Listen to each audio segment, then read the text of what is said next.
이사야 50장 4절에서 51장 3절까지 말씀입니다. 구약성경 1030쪽에 있습니다. 하나님의 말씀을 받들어 읽겠습니다. 주 여호와께서 학자들의 혀를 내게 주사 나로 곤고한 자를 말로 어떻게 도와줄 줄을 알게 하시고 아침마다 깨우치시되 나의 귀를 깨우치사 학자들 같이 알아듣게 하시도다. 주 여호와께서 나의 귀를 여셨으므로 내가 거역하지도 아니하며 뒤로 물러가지도 아니하며 나를 때리는 자들에게 내 등을 맡기며 나의 수염을 뽑는 자들에게 나의 뺨을 맡기며 모욕과 침뱉음을 당하여도 내 얼굴을 가리지 아니하였느니라.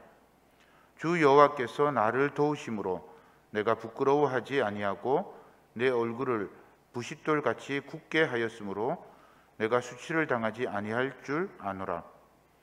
나를 의롭다 하시는 이가 가까이 계시니 나와 다툴 자가 누구냐? 나와 함께 설지어다. 나의 대적이 누구냐? 내게 가까이 나아올지어다. 보라, 주 여호와께서 나를 도우시리니 나를 정죄할 자 누구냐? 보라, 그들은 다 옷과 같이 헤어지며 조미 그들을 먹으리라. 너희 중에 여호와를 경외하며 그의 종의 목소리를 청종하는 자가 누구냐? 흑암 중에 행하여 빛이 없는 자라도 여호와의 이름을 의뢰하며 자기 하나님께 의지할지어다. 보라, 불을 피우고 횃불을 둘러띈 자여, 너희가 다 너희의 불꽃 가운데로 걸어가며 너희가 피운 횃불 가운데로 걸어갈지어다. 너희가 내 손에서 얻을 것이 이것이라. 너희가 고통이 있는 곳에 누우리라. 의를 따르며 여호와를 찾아 구하는 너희는 내게 들을지어다. 너희를 떠낸 반석과 너희를 파낸 우묵한 구덩이를 생각하여 보라. 너희의 조상 아브라함과 너희를 낳은 사라를 생각하여 보라. 아브라함이 혼자 있을 때에 내가 그를 부르고 그에게 복을 주어 창성하게 하였느니라. 나 여호와가 시온의 모든 황폐한 곳들을 위로하여 그 사막을 에덴 같게 그 광야를 여호와의 동산 같게 하였나니 그 가운데에 기뻐함과 즐거워함과 감사함과 창화하는 소리가 있으리라. 아멘. 오늘 우리는 사실상 어렵고 힘든 세월을 지내고 있다 하는 소리가 너무 진부하게 들릴 정도로 이렇게 살아가고 있어요. 팬데믹이다, 아니면 지금 현재적으로 이 무더위가 기승을 부리고 또 정치적으로 이런 혼란 상태가 있어서 정치, 경제, 사회, 문화 어느 것 하나가 빠꼼한 데가 없는 그런 상황에 지금 우리가 놓여 있어요. 그러면 도대체 성도들은 어떻게 자기 위치를 정해야 될 것인가? 아주 중요한 문제가 아닐 수가 없습니다. 오늘 이 문제를 가지고 함께 말씀을 잠시 나누고자 합니다. 기도하겠습니다. 고마우신 주님, 오늘 이 시간에도 우리 가운데 임재하셔서 하나님의 거룩한 뜻이 이루어지게 하여 주옵소서. 예수님의 이름으로 기도하옵나이다. 아멘. 1938년 9월 30일은 독일 뮌헨에서 소위 뮌헨 협정이 체결된 날이었습니다. 영국의 네빌 챔벌린 총리, 프랑스의 에두아르 달라디에 총리, 독일의 아돌프 히틀러 총통, 이탈리아의 베니토 무솔리니 총리가 합의를 했습니다.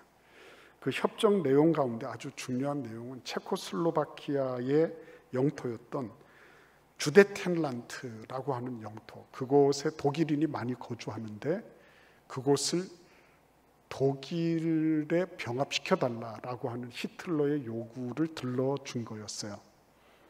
사실 이 주데텐란트라고 하는 이곳은 독일인들도 많이 거주했지만 그곳에 지하 광물이 엄청나게 많이 매장돼 있었습니다.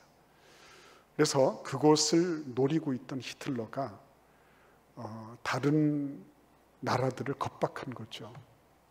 그거 주지 않으면 우리가 무슨 일을 어떻게 할지 모른다. 우리가 1차 대전의 배상금 때문에 어마어마한 그런 희생을 무릅쓰고 여기까지 왔는데 우리를 주데텐란트를 주지 않으면 그러면 우리는 무슨 일을 할지 모른다. 알아서 해라. 겁박을 했어요. 그래서 겉으로는 평화협정이었지만 그러나 사실상 히틀러의 겁박에 순응하고 그리고 그것을 들어준 협정, 그게 바로 미넨 협정이었습니다. 여러분이 잘 아시다시피 그리고 6개월이 못 되어서 히틀러는 2차 대전을 초래를 했습니다. 그때 네빌 체인벌린은 영국으로 돌아왔을 때 그 평화협정 문서를 막 흔들면서 이것이 우리 시대의 평화라고 믿는다라고 큰 소리 쳤어요. 그리고 공항에 추력 나온 수많은 영국 국민들도 우리 네빌 체인벌린이 우리의 평화를 지켜줬다고 환호하고 노래했어요. 그러나 6개월이 가지 못했습니다. 가짜 평화였다는 거죠. 엉터리였다는 거죠. 그래서 소위 말하는 미넨 교훈이라는 게 생겼습니다. 미넨 교훈, 미넨 협정으로부터 받은 교훈이라는 게 뭐냐? 그것은 평화는 평화롭게 하자는 의지만으로 되는 것이 지켜지는 것이 아니다라는 것입니다. 평화는 평화 의지만 가졌다고 지켜지는 것이 아니라 오히려 전쟁 의지를 가질 때만 평화를 지킬 수 있다라고 하는 역설적인 교훈을 얻어낸 것이 바로 미넨 교훈이에요. 싸울 태세가 되어 있지 않은 그런 상대는 얼마든지 적수의 노림수가 될 수 있는 것입니다. 그러나 어쨌든 내가 한번 싸워보겠다고 덤벼든다면 그것 때문에 적은 함부로 하지 못하는 거죠.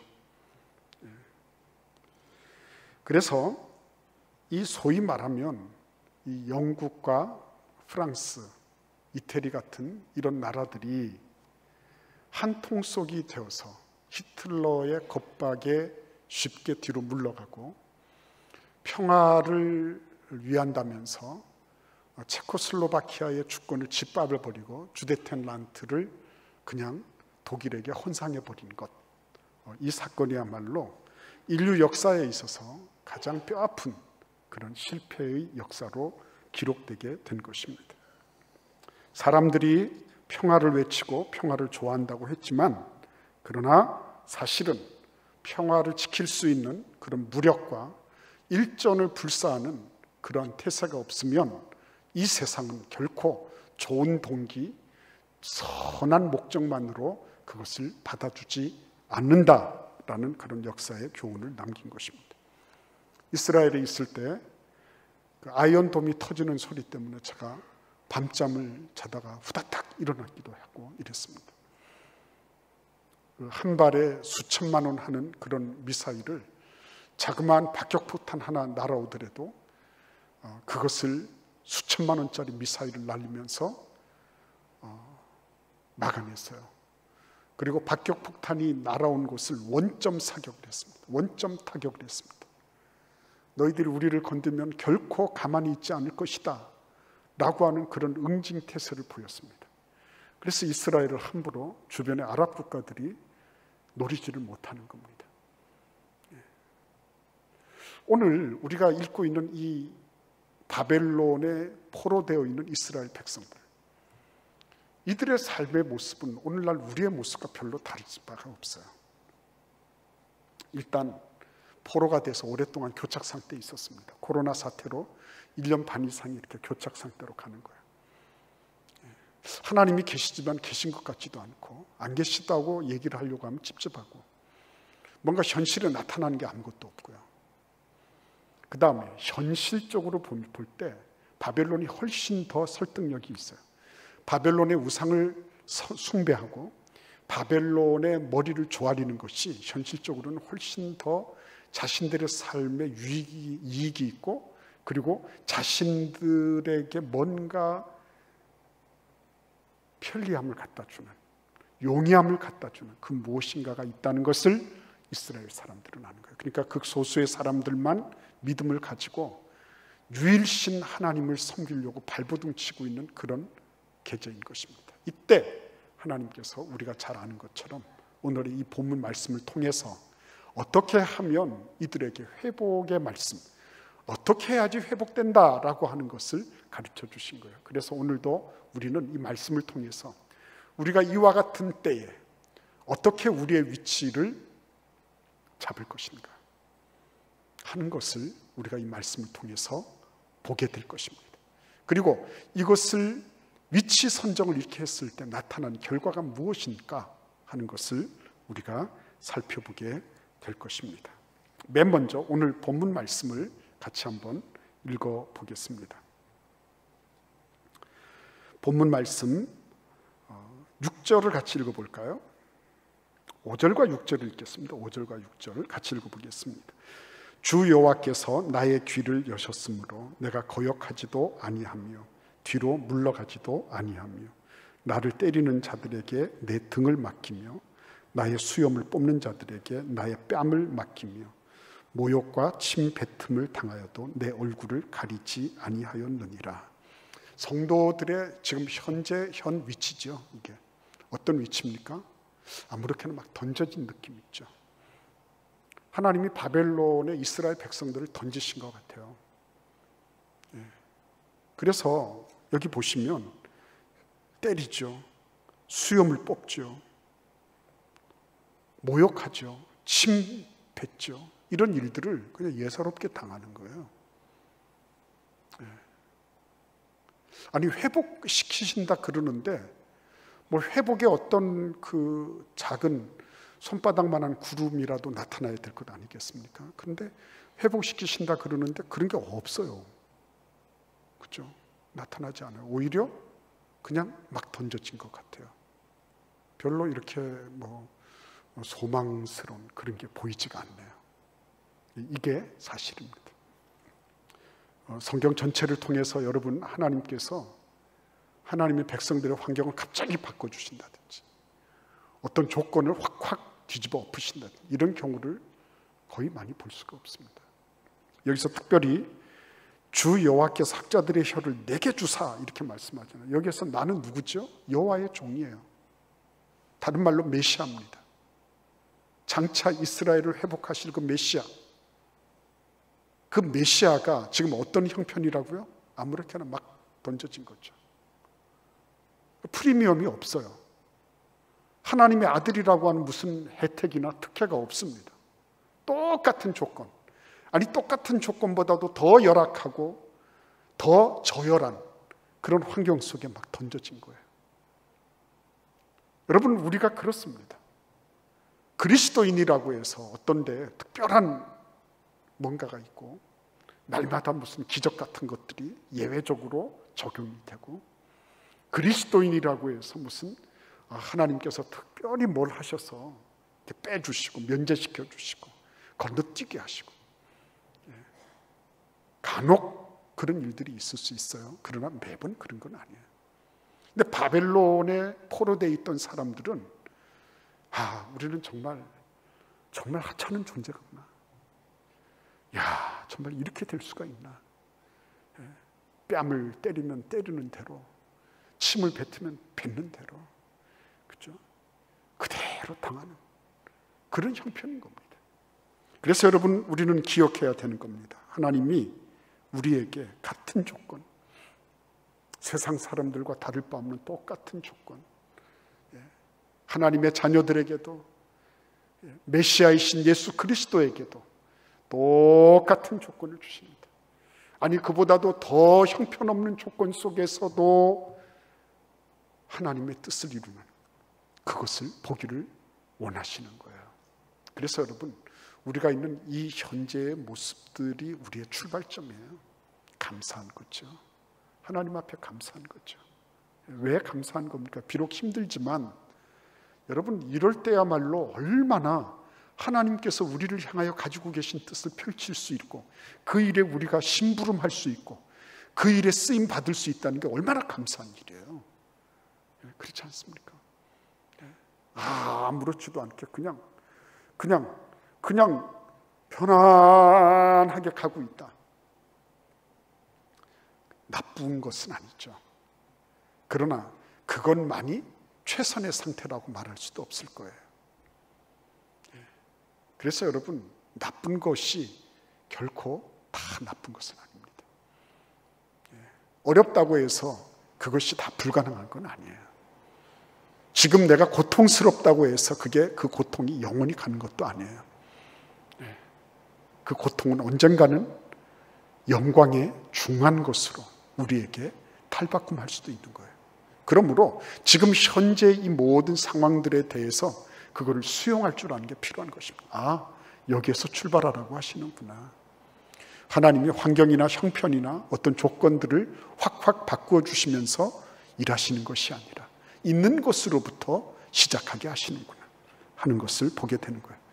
우리 성도들이 출발해야 된 출발점, 스타트 라인이 그런 모습으로 되어 있는 것입니다. 근데 여러분, 중요한 건 이 말씀이죠. 계속적으로 5절, 6절, 8절, 9절에서 계속적으로 반복되고 있는 거예요.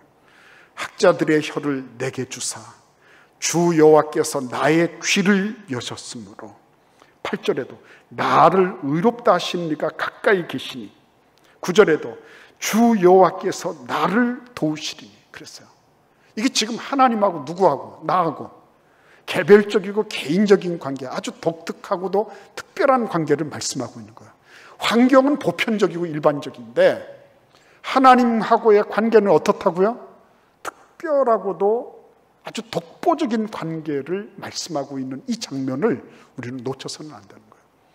창세기의 그 천지 창조의 기사를 쭉 읽어보시면 첫날부터 다섯째 날까지가 어떻게 되죠? 반복되잖아요.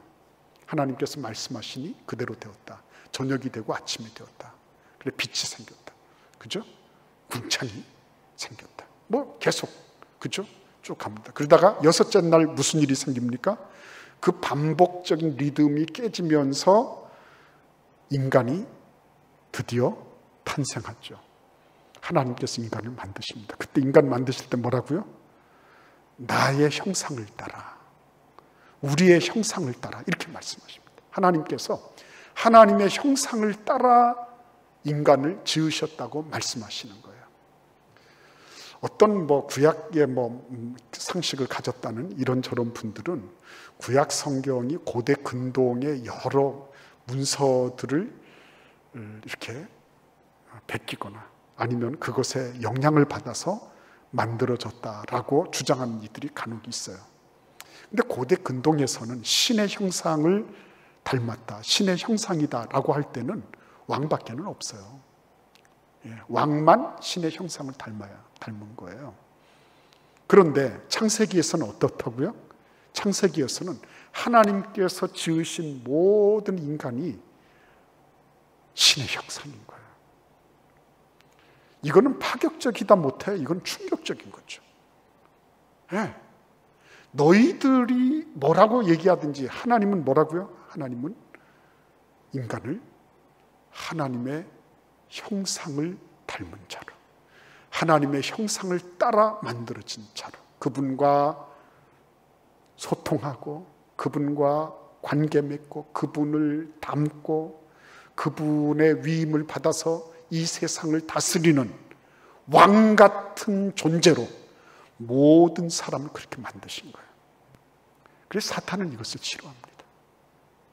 사탄은 어떻게 해서든지 에덴 동산에서 죄를 짓고 난 인간, 그 인간들이 가지고 있는 그 저열한 상태 있잖아요. 너는 그래봐야 죄인이야. 너는 그래봐야 별 볼 일 없는 존재야. 너는 인생에서 실패한 존재야.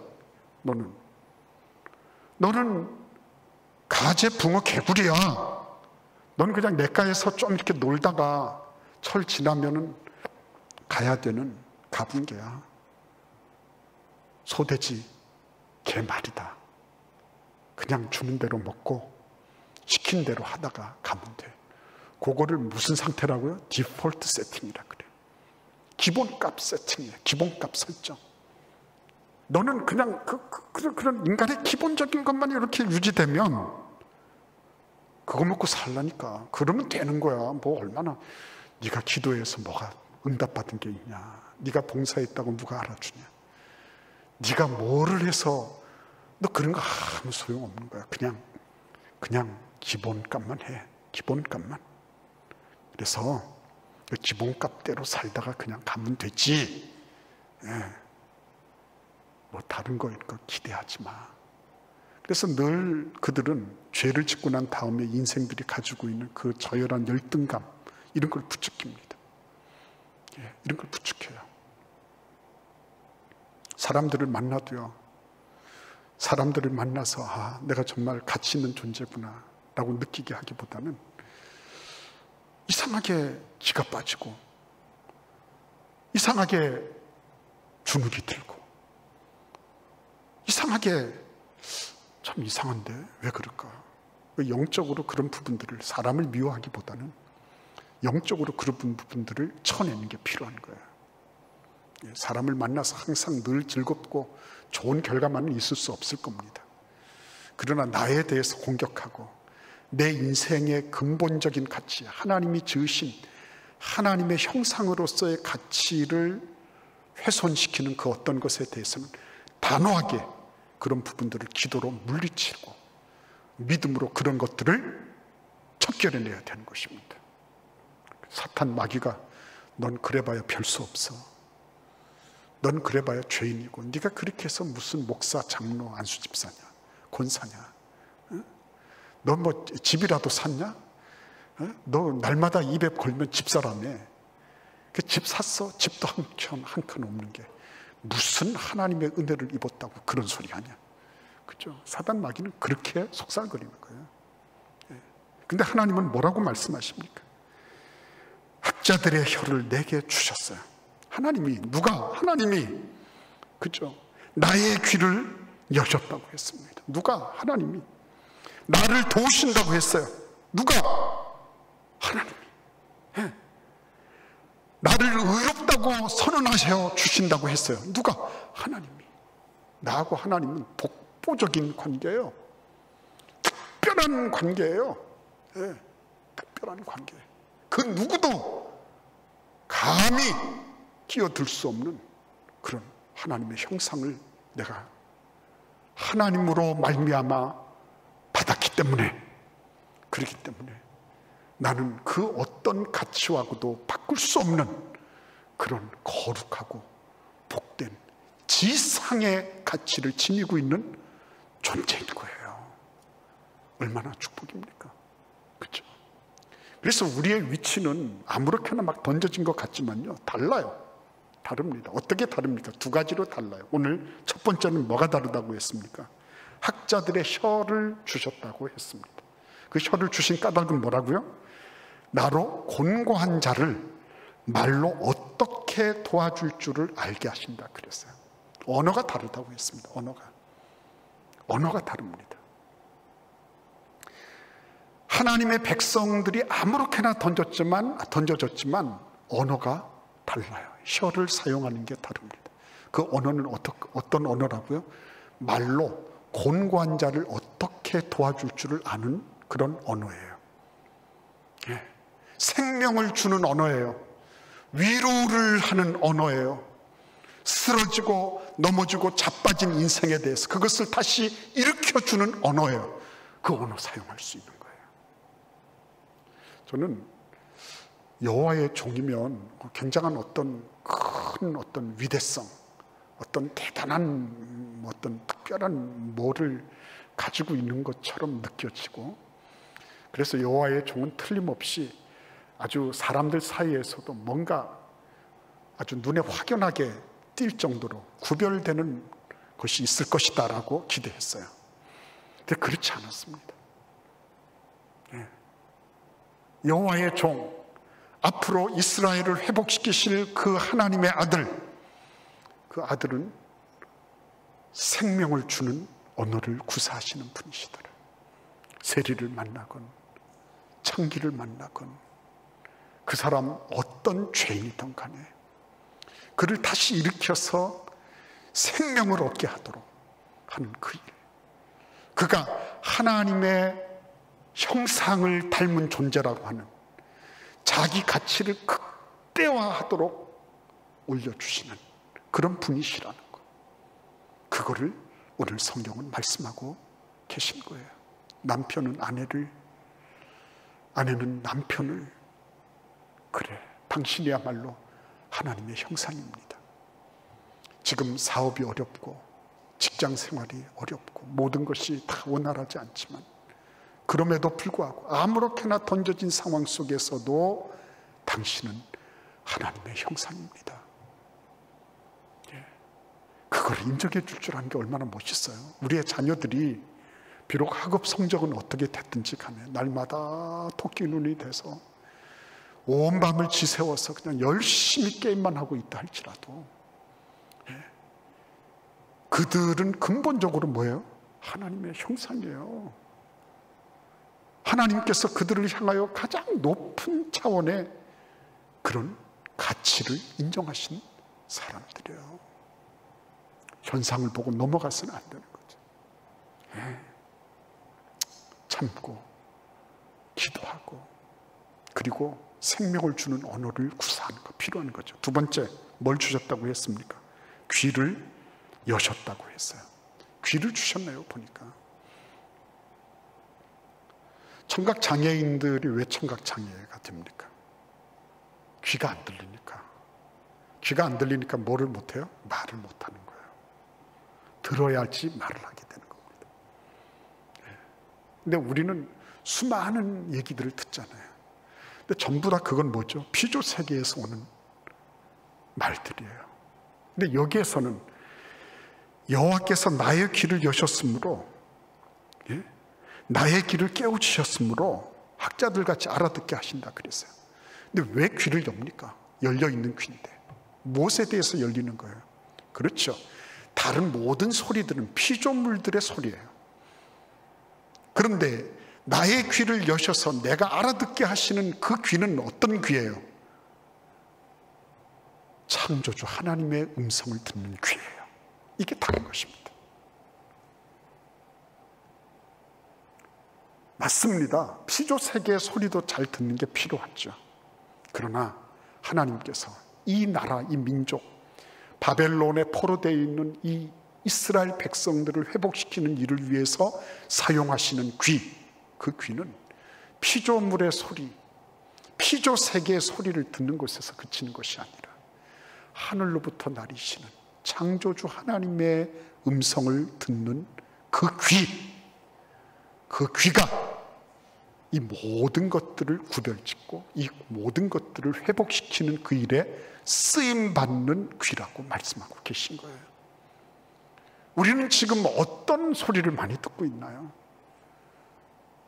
나에게 들려오는 소식은 어떤 소식인가?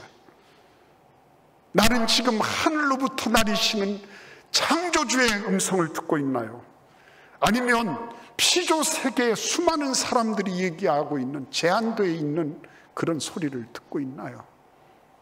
나는 지금 창조주 하나님으로부터 내려오시는 영음을 듣고 있나요? 아니면 피조 세계의 유금을 듣고 있나요? 오늘 하나님께서 우리들에게 물어보시는 거예요.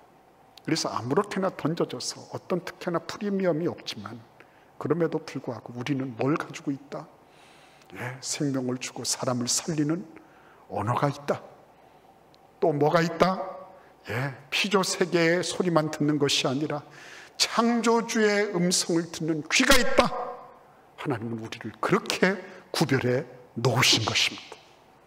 그래서 하나님 앞에 이것을 누릴 수 있는 사람들은요, 던져져도 괜찮아, 깨져도 괜찮아. 여기 보시면 뭐라 그랬습니까?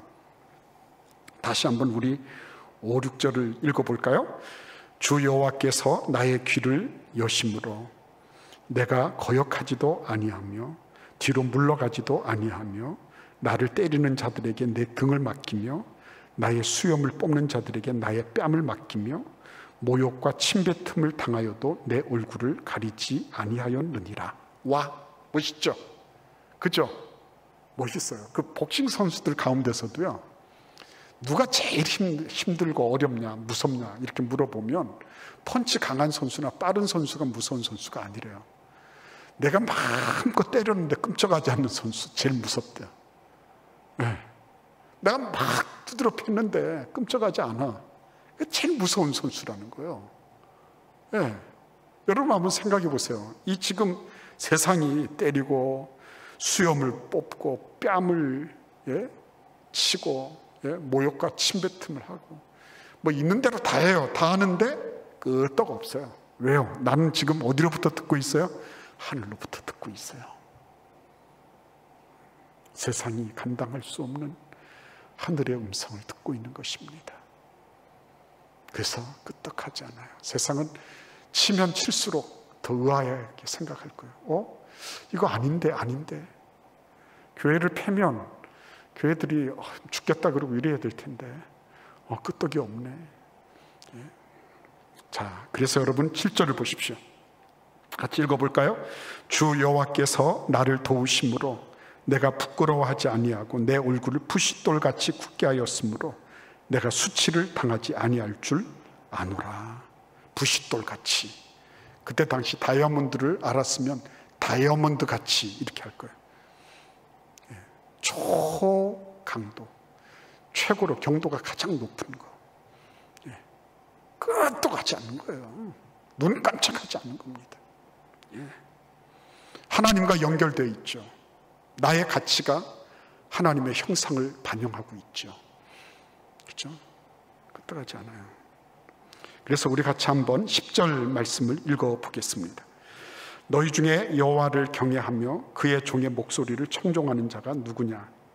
흑암 중에 행하며 빛이 없는 자라도 여호와의 이름을 의뢰하며 자기 하나님께 의지할지어다 그랬습니다. 흑암 중에 다니면서 빛이 없어요. 그런데 뭘 하라고요?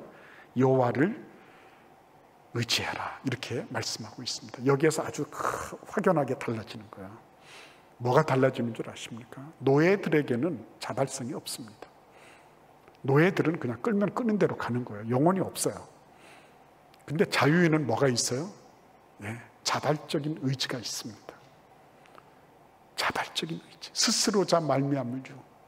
스스로 내가 하려고 하는 것을 행하는 그런 능력이 있는 거예요. 신앙생활도 마찬가지입니다. 노예적 신앙생활, 그거는 바람직하지 않죠. 어쩔 수 없어서 한다? 그것처럼 가련한 일이 어디 있습니까? 근데 오늘 여기 보시면 네가 비록 흑암 중에 행하여 빛이 없을지라도 너는 자발적으로 자원해서 하나님 의지하는 법을 배워라. 너는 하나님의 이름을 의뢰해야 된다. 네가 지금 바쁘고 분주하고 피곤하고 네가 이런 코로나 사태에 한 번도 경험해보지 못했던 이런 경제 형편을 만났다 할지라도 그래도 하나님 의뢰하고 하나님 의지하는 것, 그것이 뭐예요? 성도들이 지금 자기의 위치를, 좌표를 명확하게 해야 될 부분인 거예요. 그 부분이 하나님 나에게 귀도 주셨고 나에게 입도 주셨습니다. 그러면 이제는 뭘 하라고요? 그거 가지고 자발적이고 자원해서 하나님을 의지하고 하나님을 의뢰하는 법을 배우는 거예요. 그랬을 때 나타나는 현상이 뭡니까? 우리 같이 한번 51장, 이사야서 51장 2절과 3절 말씀을 같이 읽어보겠습니다. 너희의 조상 아브라함과 너희를 낳은 사라를 생각하여 보라. 아브라함이 혼자 있을 때에 내가 그를 부르고 그에게 복을 주어 창성하게 하였느니라. 나 여호와가 시온의 모든 황폐한 곳들을 위로하여 그 사막을 에덴 같게 그 광야를 여호와의 동산 같게 하였나니 그 가운데에 기뻐함과 즐거워함과 감사함과 창화하는 소리가 있으리라. 아멘. 여러분 얼마나 멋있는지 몰라요. 저는 바벨론에서 이렇게 여호와의 종을 통하여 이스라엘 백성들이 흘러나오게 될 때 그들이 대단한 하늘의 기적과 엄청난 그런 홍해 사건과 같은 그런 엄청난 그런 일들이 일어나고 이러는 걸로 이스라엘 백성들은 생각했을지 몰라요. 근데 하나님은 의외로 하나님은 놀라운 창조력을 발휘하시는 분이잖아요. 우리가 아무리 막막해도 하나님의 창조력은 그런 것에 막히지 않으시잖아요. 하나님께서는 야, 이미 너희들에게 다 있어. 너희들에게 하늘의 음성을 들을 수 있는 귀도 줬고, 너희들에게 다른 사람들을 일으켜 세울 수 있는 혀도 줬다. 너희들의 언어, 너희들이 듣는 이 하늘의 영음을 가지고 너희들은 이 일을 행할 수 있어. 아브라함을 봐라. 아브라함이 처음부터 왕성하게 모든 걸 잘했냐? 그렇지 않다. 그러나 그 한 사람부터 시작해서 이렇게 엄청난 일을 하지 않았느냐? 너희들도 그 한 사람으로부터 시작하는 거다. 너희들은 나의 형상을 받은, 신의 형상을 받은 그런 존재 아니더냐? 왕 같은 제사장들 아니더냐? 하나님 그렇게 말씀하시는 거예요. 그래서 여기 보시면 사막이 에덴과 같게, 광야가 여호와의 동산과 같게, 같은 말이지만요, 사막이 에덴 동산처럼, 광야가 하나님의 동산처럼 그렇게 바뀌게 될 것이다. 성도들의 위치는 그러니까 너무 선명하고 분명하네요. 결과는 뭐라고요? 그 가운데 기뻐함과 즐거움과 감사함과 창화하는 소리가 있을 것이다. 지금은 어렵습니다. 지금은 막막합니다. 흑암 중에 다닌 것처럼 빛이 없습니다. 그럼에도 불구하고 하나님께서는 그래, 내 귀를 열어라. 아침마다 주의 음성 듣고 내 입을 열어라. 힘들고 어려워하는 이들에게 위로와 소망의 언어, 하나님의 생명의 언어를 전달해라. 그래서 이것이 어떻게 돼요? 세월이 가고 시간이 흐르고 때가 되었을 때, 그때 약속하신 대로 기뻐함과 즐거움과 감사함과 창화하는 소리로 그렇게 우리로부터 막 퍼져나가게 될 것이라고 약속하고 계신 것입니다. 하나님 앞에 다시 한번 우리는 간구하기를 원하는 거예요. 하나님, 내가 주의 음성을 들을 수 있는 귀가 있게 해주시고, 나의 입술을 주님이 주장하셔서 사람을 살리는 언어, 세워주는 언어, 생명을 나누는 그런 언어를 내가 구사할 수 있게 해주세요. 우리 모두에게 그런 은혜와 축복이 있기를 간절히 기원합니다. 기도하겠습니다. 고마우신 주님, 감사합니다. 우리 성도들이 힘들고 어렵습니다. 그러나 하나님은 귀와 혀만 있으면 된다고 하셨습니다. 잘 감당하는, 그래서 우리를 통하여 감사와 창화와 기뻐함과 즐거움이 넘치는 그런 가정, 그런 직장, 그런 산업, 교회를 이루게 하여 주옵소서. 예수님의 이름으로 축복하며 기도하옵나이다. 아멘.